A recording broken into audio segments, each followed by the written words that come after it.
تازه او حیرانوونکی خبر ولسمشر نادرکدی. هره ورځ په د افغانستان د ولسمشر اشرف غني په اړه خبرونه خپرېدله. بېلابېلو خلکو سره به یې لیدنې کولې، خو له تېرو 2 ورځو راهیسې ولسمشر هېڅ کومه جلسه کې ګډون نه دی کړی. ځینې حکومتي سرچینو ویلي دي چې له تېرو 2 ورځو ولسمشر محمد اشرف غني خپل کاري دفتر ته نه دی راغلی او هغه جلسې چې د محمد اشرف غني په مشرۍ ترسره کېدلې اوس اجرایي رئیس ډاکټر عبدالله ترسره کوي.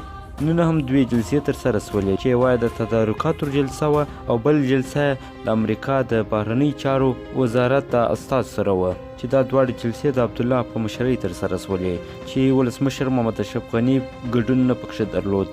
مخکې به هره ورځ د ولسمشر محمد اشرف غني په اړه په ارګ پاڼه کې هره ورځ د ولسمشر محمد اشرف غني خبرونه وړاندې کېدله، خو د تېرو 2 ورځو راهیسې هېڅ خبر د ولسمشر په اړه نه دی لیکل سوی او نه هم د هغه کوم تازه تصویر خپور سوی دی.